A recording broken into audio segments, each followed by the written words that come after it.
What is up, everybody? It is your boy Clay bringing you guys a quick update video on the Suburban here. We've had a couple things happen, some changes that we've made on it over the last couple weeks. So I want to give you guys a quick update as we roll into kind of the end of this show season and starting up next season and getting ready for shows that are coming up in the new year. So let me show you guys a little bit of what has been going on. The Suburban has been down for the past couple weeks, dealing with some problems. So let me show you guys what we had going on. So what's up, guys? We're here in the Suburban.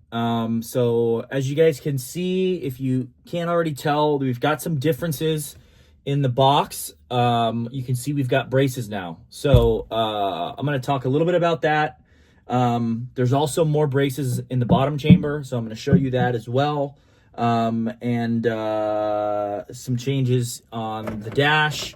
Nothing crazy, but yeah, I just want to make a little update video for you guys that follow this build along. So the very first thing is about 3 weeks ago or so, we had there was a show in, not a show, it was more like a competition, but a bunch of people came up in Riverside area. And I was giving out demos. I jumped in the lanes a little bit. It was my first time doing Iasca. So I did some music runs and things like that. Pretty good scores. Nothing that I'm happy with the scores for how much power I'm giving them. Right now, guys, I'm wired at 1 ohm and I'm rising to 4 ohms at peak. So at like 29 or 30 hertz, I'm at 4 ohms, and the amps are only putting out like 3,000 watts per 10K.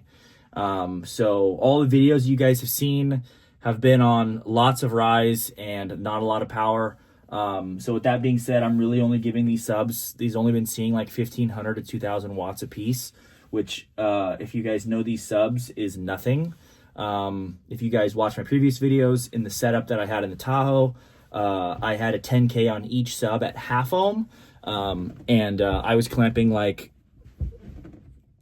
3,000 to 5,000 watts each sub on music. So yeah, this thing's gonna wake up like crazy when we turn it up and when we drop the ohm load down. So we'll get into that a little bit later. But as I was saying, we were at a show. I was giving out demos for a while. A buddy of mine got in, was giving out demos, and he noticed that some of the subs looked like they were moving a little bit. So we were doing some investigation. At first glance, everything looked fine. After looking a little bit deeper, we noticed that some of the screw heads that we were using on the subs were snapped off, which is indicative of obviously not strong enough screws, but also indicative of some baffle flex. So let me show you guys real quick. So as you guys can see here, I've now swapped out the screws that I had. I don't have any on hand. I wish I did. They're all in the house, or I threw them away. But I was using some thinner screws. They were stainless steel, but they weren't that thick. They were recommended to me by some team members. And I'm sure they're probably good screws if you have zero baffle flex. But like I mentioned, my baffle was flexing a little bit, so I think that was snapping some of the screws. So that was the first thing that we needed to do, was go through and pull out every single screw on every single sub and swap it to a beefier screw, which sucks. But if it needs to be done, it needs to be done. Last thing that I want is these subs moving around, things touching and shorting and just causing problems. So, anyways, I ended up getting that done. Fast forward. These are, SPACs, or no, these are GRK, or are they SPACs? I'm not sure. They're either SPACs or GRK, but they're pretty damn beefy. and I shifted all the subs over a little bit so that they all have fresh wood to go into when I screw them in. So all the screws have been swapped on all the subs, but that was the first thing. The second thing was the baffle flex. So after noticing that the baffle was flexing, I was giving out demos. Both of us were just staring back here and seeing. We could see a little bit of flex. Obviously, as you guys seen before, we didn't have any bracing up here before. There was none. It was blank. If you watch the videos, there was nothing in there. We had always planned on having bracing in here. However, when we were rushing to finish for the Sky High show, the braces did not come in time for that, and we needed to get the subs in and get ready to go. So we did not have braces during that time period. Since then, the braces came in. These are from Jim's Machine Works. These are really nice powder-coated braces that you put together yourself. Comes with the brackets that you screw into, and you thread everything in, and they're adjustable by a couple inches. So really nice. Not sponsored by them, but check out Jim's Machine Works. They're not cheap, but they are beautiful, and they're strong, and they look very good, and I'm happy that I went with them. Anyways, that was the first change. The second change is we noticed down here, oh, the reflection is bad. Actually, let me... No, I can't. I was going to turn the lights on down here for you. But anyways, you guys can see right here, there's one of the braces. The bottom chamber is filled with black braces. You can kind of see there. I think there's 8 of them. But as for the front, there was only this one that was right in the middle right here. You can see it right there. This one on the side here and this one on the side and the front were not there previously. When we were doing some inspection, when we looked into the bottom chamber, we noticed that there were screw heads that had snapped off of this initial brace from the flexing. So that was something that we obviously needed to address. Let me flip this around. So we needed to address that for sure. I think the problem was we had a brace here in the middle. We didn't have any next to it, and we also didn't have any on the top. So this brace, all the back braces were fine, but the front one was snapping screws. And I think it's just because it was a lone wolf up here by itself. And with this much weight in subwoofers, playing very low frequency, bouncing up and down on top of it without having any braces next to it or any on the top, it just sheared the screw heads off. So what we ended up doing was, like I showed you guys, we added 2 more bracing. What's nice is we did this plexi window down here, guys, and this whole thing can pop right off. So it's actually pretty nice and easy to, if we need to get in there and do things like that, and not have to pull the subs out.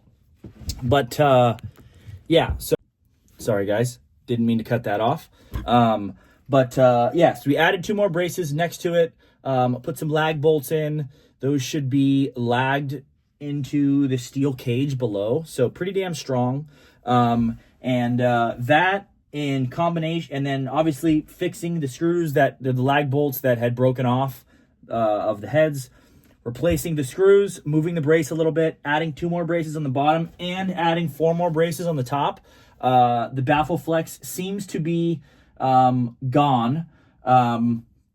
Yeah, so that's in terms of the flex issue. That should be resolved. Obviously, we won't really know until we turn it up and put it on full power, but it should be definitely a lot better than it was. The second issue, pertaining to the screws that I was mentioning before, leading up until needing to pull everything out, not at that competition, but that week or 2 after, we had a local meet here in San Diego. I noticed kind of a weird sound coming from one of the subs while I was demoing. This one in particular, right behind me. And it was only on certain frequencies, and it was an interesting sound. It was kind of like a ringing, tapping sound, like a high frequency noise. And it was only on high frequency bass notes, like, 35 or 30 and up. And I couldn't figure out what it was, but I knew something was off. I looked back, and I noticed that this sub was moving a little bit. And under closer inspection, the screws had some heads snapped off and it was shifting. So that was the very first initial thing that or the first initial telltale sign that I needed to switch screws. So luckily right there at the meet, a buddy of mine had some better screws. So I was able to screw it back in and keep playing. But as soon as that happened, I knew that I needed to switch out all the screws, which sucks because in order to do that, subs need to be pulled. And pulling these is not fun if you can guess why. So with that being said, I knew that I needed to pull the subs. So I was kind of putting it off because I wanted to be able to play it. I love having this thing, and as a lot of guys can't say, I drive this thing around all the time. I take it to the drive-through. Me and my girlfriend go get food in it. She hates it, but we go get food in it. So I like driving this a lot. It doesn't just sit. So not having it and not having bass sucks for me. So I was kind of putting it off, but anyways, I ended up getting around to it, started pulling the subs. Or actually, no, let me backtrack. Before we started pulling subs, I knew that I needed to, right? Because I knew that the screws were messed up. Anyways, we actually had another meet the week after that. I had already fixed this sub by this sub right here. I had already fixed that, so the noise was gone. Then all of a sudden, I start hearing the same noise, and from one of the subs in the back. And I was like, fuck, now it's time to pull the subs out, because the one in the back's making the noise. And I was 100% sure that it was going to be the screw that was making the noise, because it was the same ringy noise that this one was having.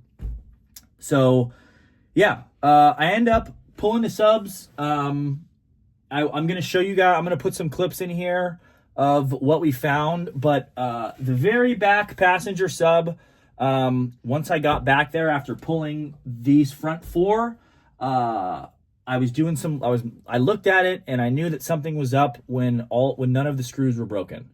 So I knew that it wasn't the screws and that it's a sub. I had my buddy play some bass in here while I was back there to try and listen for the noise, and yeah, it was a sub. So I took my flashlight in there, I looked at the coil, and it had a lot of rub on it. So yeah, luckily I have recones.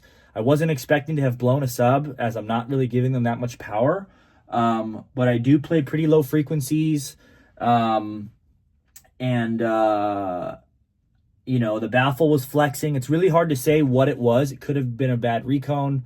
It could have been a lot of things. There was one point when I was playing really, really low with this driver door wide open, and that may have caused the opposite side to have a loading issue.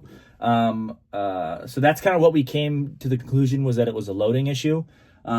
We took the sub out, took it apart, had some coil rub, but in terms of the recone, looked like it was done fine. So it wasn't a bad recone. We think it was a loading thing. So what we ended up doing, which I will show you guys here in a second, is we ended up putting the rear just in case it is a loading issue, we ended up putting the rear 3 subs on rings. So we took some plywood, cut out rings for the subs.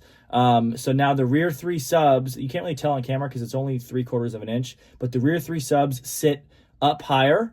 And we think that may help with the loading, because those subs are right next to the port, and we think that it could have been having some issues there. So we figured while everything was out, we might as well throw them in. So let me grab the phone here and show you guys the rings, in case maybe somebody else is having an issue like this. I can't say for sure if it's worked or not, but let me show you guys in case one of you guys wants to try this on your ride. So if we crawl back here, you guys can see, right there, you can see that the basket is sitting up. This one maybe, yep, that one's easier to see. You can see that is now on a ring. That one, this one, and that one. That is the one that blew previously. So not the same sub. We ended up moving the sub that blew to this one. just in case. I always like to do that just in case we have an issue. It's not in the very back again. So this is the one that was reconed before that was making the noise, and I swapped another one back there. But those are now all on rings. Reconed this sub. Shout out to Sundown for keeping recones in stock. Don't want to talk shit on other brands, but there are other brands that have no recones in stock right now, or coils, which sucks. I have buddies that are waiting and can't get recones because they're out of either carbon cones, coils. Just sucks. But Sundown always keeps them in stock, so that's awesome. Anyways, got back there, put those on rings, was going to put everything back in, and we had a couple drinks. Never load subs and drink at the same time. That's a new rule going forward for me, at least on this build. Anyways, we got the back 4 subs in. We were on these last 2 right here. And as we were bringing them from the floor up to the baffle, we snapped the terminals clean off. I don't know if we grabbed them at the same time and it slipped. It was just kind of a shitty timing. And nobody's fault. We were just tired from loading them. And yeah, we weren't paying as much attention to it as we should have. Snapped the terminals off of one of them. We were like, damn, that sucks. Whatever. One of my buddies said that he had some spare terminals we could use. We were like, all right, cool. We'll just do that one later. And we're going to load the next one. Bring the next one up. Bam. Do the same thing. Sucks. Snap terminals off the next one too. So that really sucked. At that point, we said, you know what? Screw it. We're calling it for the night. Just tired and frustrated. And that's when things go bad. So after that happened, the plan was to have my buddy put new terminals on it and then go load them up the next day. The next morning when he was looking at the terminals, he called me and let me know that the terminals that he had were not fit. These terminals on the Sundown subs are one-piece terminal. So the black piece that's under the actual push terminals, it all comes off in one piece. And those are not the ones that he had. So I had to put out some quick feelers locally. Luckily, a buddy of mine, I don't know if he watches the channel, but if you do, shout out to Eleazar. He had some of these from some baskets that I actually sold him. And he said he didn't need the terminals. So he was able to meet up with me. I got 2 new terminals from him, put them on the subs, got them loaded back in. So now we are all loaded back in and playing.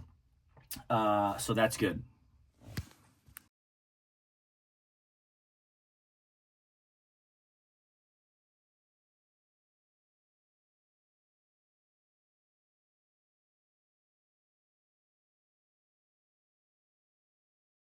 Shine, gonna shine on the dog's ass. If his ass don't get on the grind, do his time. Help the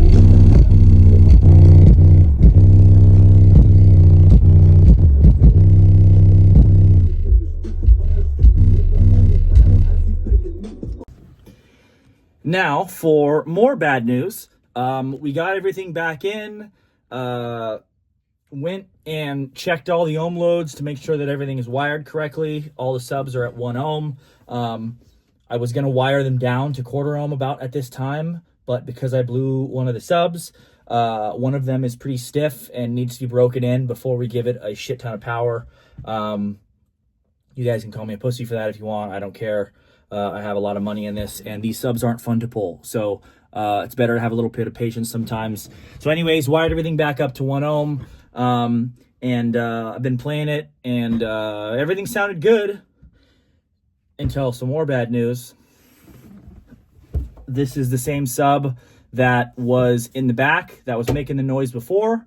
It's still making noise. So yeah, it sucks. And trying to figure out what it is has led, it obviously isn't a coil, because I thought as soon as I saw the coil the first time in the back, I was like, oh, okay, that's why I was making the noise, is because the coil was fucked up. but this coil's not fucked up, so I know it's not the coil. So the only other thing that it could be is this little spacer plate that goes in between the motor and the basket. These are held down by a bunch of Allen head bolts. And I don't think we Loctited all of them. I don't really remember, but it sounds like something's moving. And it's this sub right here. It's this middle one. And I think that's what the noise is. It's not terrible. Like it doesn't make it sound shitty. Like it's still loud and there's a lot of bass, but at low volumes I can hear it, and it's frustrating because I like my shit sounding clean. And I don't like having random rattles, but due to the fact that we just reconed it and we can't get to this plate unless we have the sub cut out, I'm not going to cut up a perfectly good recone that are not cheap just so that I can get to that and fix a noise that's kind of annoying me. At least not right away. If the noise gets worse, and I want to fix it before, a show or something coming up, the next really big show that we have is, in March, which is the Showdown. I probably am going to want to pull it and fix it before then. It just sucks because it's a perfectly good recone and it's going to have to get cut up just to fix a stupid noise. So that sucks. So I'm not looking forward to that. But luckily, I'm hoping that it's not anything like anything in the motor because it just wouldn't make sense. But that'll need to come back out for some further inspection. And then it'll need to be reconed again. But that just goes to show why I moved it towards the front. Because if I would have left this in the back, I probably wouldn't be making a video right now because I would just be over this thing. So it sucks, but it could be a lot worse. And you got to keep positive with things like this. So it's still playing. Sounds great. We're breaking everything back in, still at 1 ohm. I plan on, once this sub is broken in again, I want to drop the ohm load down and just be careful with it. But I do want to turn it up because I didn't build this thing just to give these subs 1,500 watts. I'll tell you that right now. I want to be giving these things RMS at least. And so my scores go up, the wind goes up, the demos go up. Everything. It's going to be harder on voltage and things like that, but I'll just have to be careful with it. The moral of the story is I didn't put all this money into this to barely give them any power, because that is not how we do it around here. So that's pretty much it for the subs. I did a couple little, or I guess let me show you guys this too, and then we'll call it for this video. But let me show you guys what we changed up here in the dash. All right, guys, so here's the dash in the Suburban. We've got the removable steering wheel on now, which is really nice. I can pull it out for giving out demos. Was able to get rid of the airbag because we don't want that going off. It makes for more room in here while I'm working and stuff.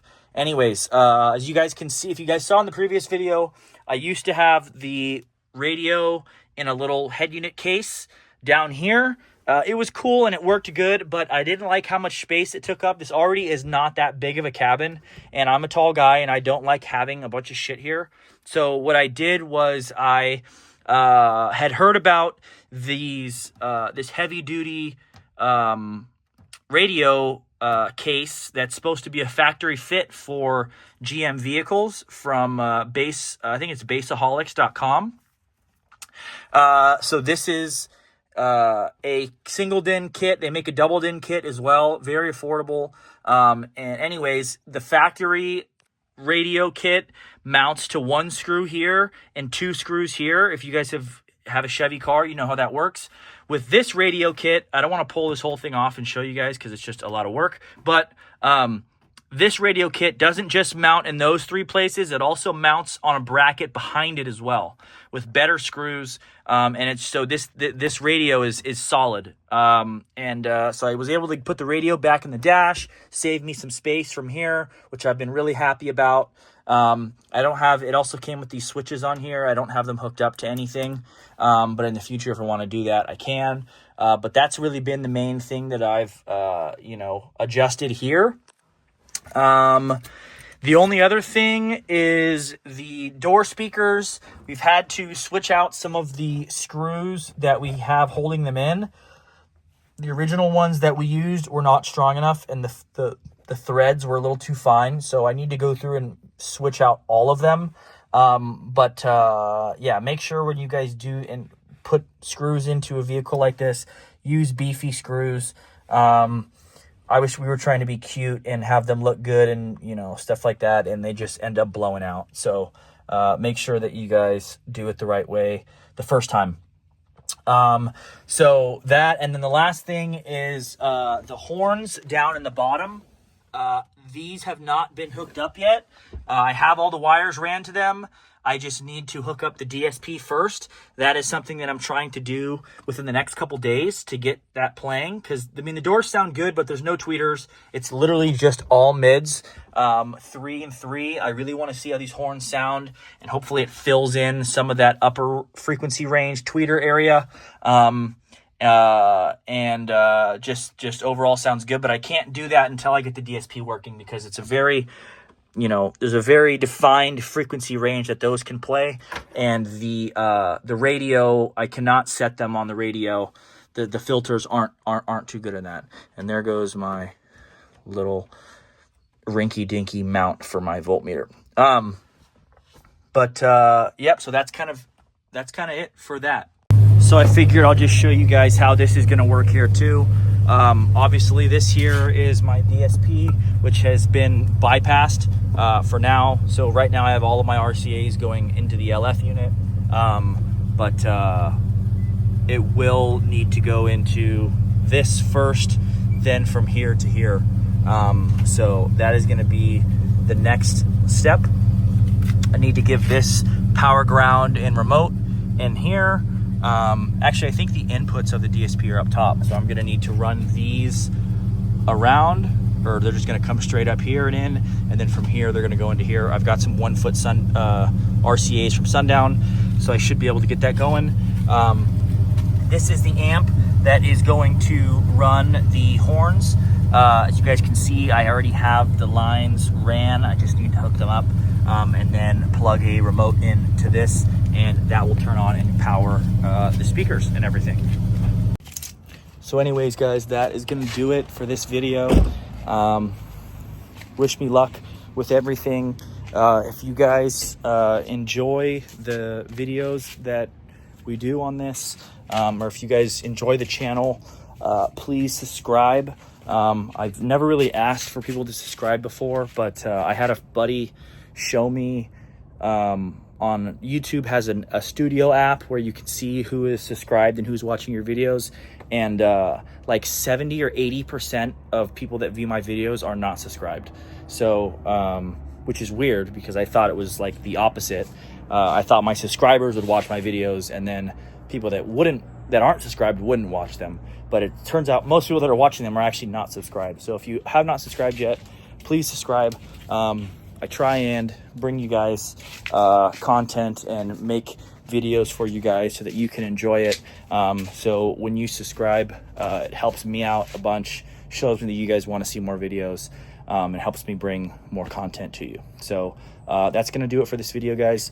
Like I said, should be more stuff coming. Definitely want to do a video on when we turn it up and clamp more power. Maybe do a video on the door speakers and show you guys how they sound once the horn is hooked up. Yeah, if there's anything else you guys are interested in, let me know. We've got a competition this weekend up in Bloomington.